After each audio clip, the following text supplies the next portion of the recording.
friends, welcome to Madras Samayal.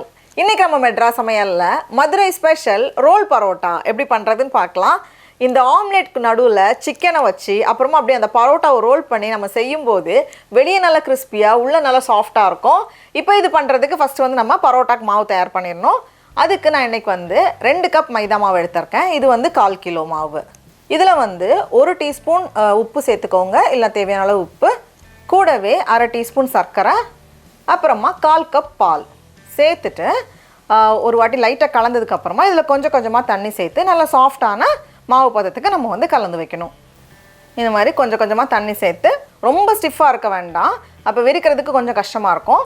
அதனால் ரொம்ப தண்ணி ஆகிட வேண்டாம், ஓரளவுக்கு நல்லா சாஃப்டாக நம்ம வந்து கலந்து வைக்கணும்.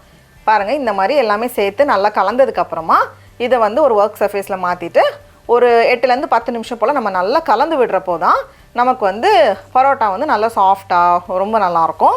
அதனால் கொஞ்சம் நேரம் அப்படி இந்த மாதிரி இழுத்து பிசைஞ்சிக்கோங்க. இந்த மாதிரி நல்லா கலந்து வச்சுருக்கேன், கையில் ஒட்டாமல் அது என்ன நல்லா சாஃப்டாக இருக்குது. இப்போ இதை வந்து ஒரு பவுலில் மாற்றிட்டு இது கூடவே 1 டேபிள் ஸ்பூன் போல் எண்ணெய் சேர்த்துட்டு நம்ம வந்து இந்த மாவோட நல்லா கலந்து விட்டுடலாம். ஃபஸ்ட்டு வந்து கொஞ்சம் அப்படி உள்ளே போகாத மாதிரி தான் இருக்கும். அதுக்கப்புறம் நம்ம ஒரு 1லேருந்து 2 நிமிஷம் நம்ம மிக்ஸ் பண்ணும்போது ஈஸியாக எல்லாமே சேர்ந்து நல்லா கலந்து வந்துடும். பாருங்கள், இந்த மாதிரி நல்லா சூப்பர் சாஃப்டாக கலந்தாச்சு. இப்போ இதில் வந்து ஒரு 2 டேபிள் ஸ்பூன் போல் எண்ணெய், அது காஞ்சிடக்கூடாது, அதனால் அது மேலே கவர் ஆகிற மாதிரி நல்லா அப்படியே ஸ்ப்ரெட் பண்ணிக்கோங்க. 2 டேபிள் ஸ்பூன் போல் எண்ணெய் சேர்த்துட்டு இதை மூடி வச்சிடலாம். இது வந்து ஒரு 2லேருந்து 4 மணி நேரம் இருக்கட்டும். ஊற தான் நமக்கு வந்து நல்லா சாஃப்டாக இருக்கும். இப்போ இந்த பரோட்டாக்கு மாவு ஊற நேரத்தில் நம்ம வந்து உள்ளே வைக்கக்கூடிய அந்த சிக்கன் ஸ்டஃபிங் தயார் பண்ணிடலாம். அதுக்கு ஒரு பேனில் 2 டேபிள் ஸ்பூன் போல் எண்ணெய் சேர்த்துக்கோங்க. எண்ணெய் சூடானதும் இதில் கொஞ்சமாக கடுகு உடஞ்சதும் இதில் 2 வெங்காயம், அதை வந்து இந்த மாதிரி கட் பண்ணி வச்சுருக்கேன். கூடவே ஒரு கொத்து கருவேப்பிலை இலை, அப்புறமா 1 டேபிள் ஸ்பூன் அளவுக்கு இஞ்சி பூண்டு விழுது, அதையும் நல்லா இடித்து வச்சுருக்கேன். அப்படி இல்லைனா நம்ம பேஸ்ட்டாக சேர்க்குறதுனால ஓகே தான். இப்போ வெங்காயம் லேசாக வதங்கினதும் இதில் நம்ம மசாலா சேர்க்க போகிறோம். மசாலாக்கு 1/2 டீஸ்பூன் சீரகத்தூள், 1 டீஸ்பூன் சிக்கன் மசாலா, அப்படின்னா நம்ம கரம் மசாலாவும் சேர்த்துக்கலாம். 2 டீஸ்பூன் மல்லித்தூள், 2 டீஸ்பூன் மிளகாய்த்தூள், இல்லை நம்ம காரத்துக்கு ஏற்ப நம்ம அட்ஜஸ்ட் பண்ணிக்கலாம். இந்த மாதிரி கலந்ததுக்கப்புறமா இதில் வந்து நம்ம தக்காளி சேர்க்க போகிறோம். 2 தக்காளி, அதை வந்து இந்த மாதிரி சின்னதாக கட் பண்ணி வச்சுருக்கேன், அதையும் உள்ள சேர்த்துடலாம். சேர்த்துட்டு இந்த வெங்காயம் தக்காளி ஒரு 2 நிமிஷம் போல் வதங்கட்டும். இப்போ இந்த ஸ்டேஜில் நம்ம வந்து சிக்கன் சேர்க்க போகிறோம். நான் இன்றைக்கி வந்து 1/2 கிலோ சிக்கனை சும்மா உப்பு கொஞ்சம் மஞ்சள் தூள் போட்டு வேக வச்சு எடுத்திருக்கேன். நம்ம வந்து ஃப்ரெஷ்ஷாக டேரெக்டாக சிக்கன் இதுக்குள்ளே சின்னதாக கட் பண்ணி சேர்க்கறதுனாலும் சேர்க்கலாம். அப்படி இல்லைனா நம்மக்கிட்ட மீதி இருக்கும்ல, குழம்புல இருக்கக்கூடிய சிக்கன் இல்லை பொரிச்ச சிக்கன் எது மீதி இருந்துச்சுனாலும் நம்ம வந்து சின்னதாக கட் பண்ணி சேர்த்துக்கலாம். கடைசியாக தேவையான அளவு உப்பு எல்லாத்தையும் சேர்த்துட்டு இது வந்து ஒரு 2-3 நிமிஷம் நல்லா வேகட்டும். அப்படியே அந்த சிக்கனை வந்து சின்னதாக கட் பண்ணி விட்டுக்கோங்க. நமக்கு வந்து ரொம்ப பெருசாக வேண்டாம், ஓரளவுக்கு சின்ன சைஸில் இருந்தால் போதும். இது கூட நம்ம வேணும்னா கொடை மிளகாவும் சேர்த்துக்கலாம், அதுவுமே டேஸ்ட் நல்லாயிருக்கும். இப்போ இந்த மாதிரி சிக்கன் ஓரளவுக்கு வெந்ததுக்கப்புறமா இதில் வந்து ரொம்ப முக்கியமான பொருள் சேர்க்க போகிறோம். நம்மளோட சிக்கன் சால்னா, நம்மளோட சிக்கன் குழம்பு சால்னா நம்ம ஏதாவது செஞ்சு வச்சுருப்போம்ல, அதுலேருந்து ஒரு 2 பெரிய கரண்டி நான் சேர்க்க போகிறேன். ஒருவேளை நம்ம வீட்டில் சிக்கன் குழம்பு ரெடியாக இல்லைன்னா நம்ம இதை வந்து ஸ்கிப் பண்ணிக்கலாம். இருந்தாலும் அந்த சிக்கன் குழம்பு அந்த சால்னாவோட சேர்த்து பண்ணும்போது டேஸ்ட் வந்து இன்னும் அப்படியே வேறு லெவலில் இருக்கும். இல்லை நம்ம என்னைக்கா சிக்கன் குழம்பு வைக்கும்போது கொஞ்சம் எடுத்து சேவ் பண்ணி வச்சுக்கோங்க நம்ம இந்த ரோல் பரோட்டாக்காக. இப்போ பார்த்தோம் அப்படின்னா தண்ணியாக இல்லை, ஓரளவுக்கு இந்த மாதிரி இருக்குது. நம்ம உள்ளே வச்சு மிக்ஸ் பண்ணுற மாதிரி ஸ்டேஜ் வந்திருக்கு. இந்த ஸ்டேஜ் வந்ததும் நம்ம ஸ்டவ்வை ஆஃப் பண்ணிடலாம், அவ்வளோதான்.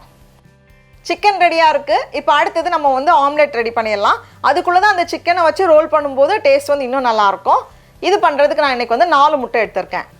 அதில் வந்து கொஞ்சம் வெங்காயம், கொஞ்சம் சின்னதாக நறுக்கின பச்சை மிளகாய், கொஞ்சம் மல்லி இலை, தேவையான அளவு உப்பு, கூடவே தேவையான அளவு மிளகு எல்லாத்தையும் சேர்த்துட்டு நல்லா நம்ம வந்து பீட் பண்ணிடணும். நம்ம இதை வந்து 8ஆக பிரிக்க போகிறோம். இப்போ ஒரு தோசைக்கல்லில் இல்லை ஒரு பேனில் கொஞ்சமாக எண்ணெய் சேர்த்துக்கோங்க. சேர்த்துட்டு இதுலேருந்து கொஞ்சமாக சேர்த்துட்டு நம்ம வந்து எப்பவும் பண்ணுற மாதிரி 2 பக்கமும் நல்லா கோல்டன் கலர் வர்றது வரைக்கும் நம்ம வந்து பொரிய வச்சு எடுத்துட்டோம்னா போதும். இதை எடுத்து நம்ம வெளியே வச்சிடலாம். அதே மாதிரி எல்லா ஆம்லெட்டையும் நான் வந்து ரெடி பண்ணி வச்சுருக்கேன்.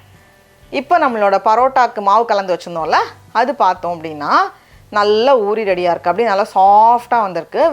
மேலே வந்து மாவு காஞ்சிடக்கூடாது, எப்போவுமே அதில் எண்ணெய் இருக்கிற மாதிரி தான் இருக்கணும். இதை வந்து உங்களுக்கு வந்து பெரிய சைஸ் பரோட்டாவாக நிறைய ரோல் லேயர்ஸ் வேணும் அப்படின்னா நம்ம வந்து 6ஆக பிரிச்சுக்கலாம். கொஞ்சம் மீடியம் சைஸ்டாக போதும் அப்படின்னா நான் வந்து 8ஆக பிரிச்சுருக்கேன். இப்படி வச்சுட்டு நம்ம பண்ணும்போது ஈஸியாக வந்துடும். இப்போ மறுபடியும் உங்களுக்கு இதில் ஒட்டோன்னு நினச்சிங்கன்னா தனியாக ஒரு பிளேட்டில் வச்சுக்கோங்க. அப்படி இல்லைனா அந்த எண்ணெயை நல்லா கோட் பண்ணி வச்சிட்டோம் அப்படின்னா நமக்கு வந்து ஒட்டாது.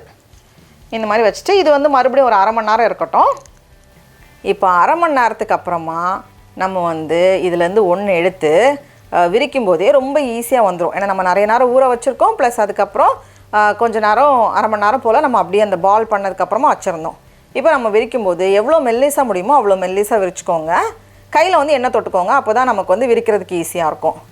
நிறைய லேயர்ஸ் வேணும்னா நம்ம வந்து 6ஆக பிரிச்சுக்கலாம். நான் வந்து கொஞ்சம் அப்படி மீடியம் சைஸில் தான் பண்ணுறேன், அதனால கொஞ்சம் சின்னதாக தான் நம்மளுக்கு பண்ண முடியும். அதனால் இந்த சைஸில் பண்ணிவிட்டு இந்த மாதிரி விரித்து வச்சுருக்கேன். கொஞ்சம் மெல்லிஸாக விரிக்கணும், அப்போ தான் நல்லாயிருக்கும். விரிச்சிட்டு இதுலேருந்து ஒரு ஆம்லெட் எடுத்து வச்சுக்கோங்க, நடுவில் வச்சுட்டு அப்புறமா நம்மளோட சிக்கன் நல்லா தாராளமாக, ப்ரோட்டீன் தான் நமக்கு நிறைய வேணும், அதனால் நல்லா தாராளமாக சிக்கன் வச்சுக்கோங்க. வச்சுட்டு அதை அப்படியே இது பண்ணிக்கலாம். பண்ணதுக்கப்புறமா இந்த ஆம்லெட்டு கீழே வந்து அந்த மாவு இருக்கும், அதோடு சேர்த்து நம்ம வந்து லைட்டாக ரோல் பண்ணணும். ஃபஸ்ட்டு ரோல் பண்ணிட்டு இந்த 2 ஓரங்களில் இருக்கிற எக்ஸ்ட்ரா மாவு இருக்கும்ல, அதை வந்து நம்ம இந்த மாதிரி 2 பக்கத்தில் இருந்தும் எடுத்து விட்டுட்டோம் அப்படின்னா நமக்கு வந்து அது ஷேப் வந்து கரெக்டாக வந்துடும். அதுக்கப்புறமா மறுபடியும் அப்படியே நம்ம ரோல் பண்ணிடலாம். நடுவில் என்ன வேணும்னா நம்ம தேய்ச்சிக்கலாம். நல்லா மாவு வந்து நல்லா மெல்லிஸாக விரிக்கணும். ஃபஸ்ட்டு விரிச்சிட்டு ஆம்லெட்டு சிக்கன் எல்லாத்தையும் தூக்கி உள்ளே வச்சுட்டு நம்ம ரோல் பண்ணிட்டோம் அப்படின்னா இந்த மாதிரி ஈஸியாக நம்ம ரெடி பண்ணிடலாம். இப்போ ஒரு பேனில் கொஞ்சமாக எண்ணெய் சேர்த்துருக்கேன். நம்ம வந்து தோசைக்கல் இல்லைனா வந்து இந்த மாதிரி ஏதாவது ஒரு பேனில் கொஞ்சம் எண்ணெய் சேர்த்துக்கோங்க. இப்போ வந்து ஃபஸ்ட் நம்ம ஸ்டார்ட் பண்ணும்போது ரொம்ப குறைவான சூட்லேயே ஸ்டார்ட் பண்ணால் போதும், அப்போ தான் வந்து உள்ளே வரைக்கும் வேகணும்ல. அதனால் ஃபஸ்ட்டே ஹை ஹீட்டில் வச்சிடாதீங்க, கொஞ்சம் மீடியம் ஹீட்லேயே ஸ்டார்ட் பண்ணிவிட்டு அதுக்கப்புறமா நம்ம வந்து இது பண்ணிக்கலாம். உள்ளே வச்சுட்டு அப்படியே திருப்பி விட்டு நம்ம வேக வைக்கணும். இந்த மாதிரி திருப்பும்போது ஃபஸ்ட்டு வந்து மாவு செட்டாக இருக்காது, அதனால் பக்கத்தில் இருக்கிறது வந்து இதோட ஒட்டிடக்கூடாது. ஒட்டிடுச்சுன்னா அப்புறம் அந்த 2 மாவும் ஒட்டிடும். அதனால் கொஞ்சம் அப்படியே கேப் இருக்கிற மாதிரி வச்சுக்கோங்க. வச்சுட்டு நம்ம அப்படியே திருப்பி விட்டு பொரிச்சு எடுக்கும்போது ரொம்ப ரொம்ப சூப்பராக வந்துடும். வெளியே அப்படி நல்லா கிறிஸ்பியாக இருக்கும், உள்ளே நல்லா லேயர்ஸோட, அதுலேயும் அந்த சிக்கன் ஆம்லெட் எல்லாத்தையும் சேர்த்து சாப்பிடும்போது ஆஹா அப்படியே ரொம்ப நல்லாயிருக்கும். அது பாருங்கள் எவ்வளோ கிறிஸ்பியாக இருக்குன்னு. வெளி லேயர் நல்லாயிருக்கும், உள்ளே அப்படி நல்லா சாஃப்டாக எவ்வளோ மெல்லிஸாக விரிக்க முடியுமோ அந்தளவுக்கு நம்ம மாவு நல்லா மெல்லிஸாக விரிக்கணும். அப்போ தான் நல்லா உள்ளே வந்து அந்த லேயர்ஸ் வந்து நல்லா சாஃப்டாக மெல்லிஸாக இருக்கும். டடா, அவ்வளோதான், நம்மளோட சூப்பரான roll parotta, chicken roll parotta ரெடியாக இருக்குது. இப்போ நம்ம டேஸ்ட் பண்ணி பார்க்கலாமா? ரொம்ப ரொம்ப நல்லாயிருக்கு. நீங்களும் கண்டிப்பாக இந்த ரெசிபியை வீட்டில் செஞ்சு பாருங்கள். உங்களுக்கு இந்த வீடியோ பிடிச்சிருந்துச்சுன்னா மெட்ராஸ் சமையலுக்கு சப்ஸ்கிரைப் பண்ணுங்கள். நாவின் சுவையரம்புகள் மலரட்டும்.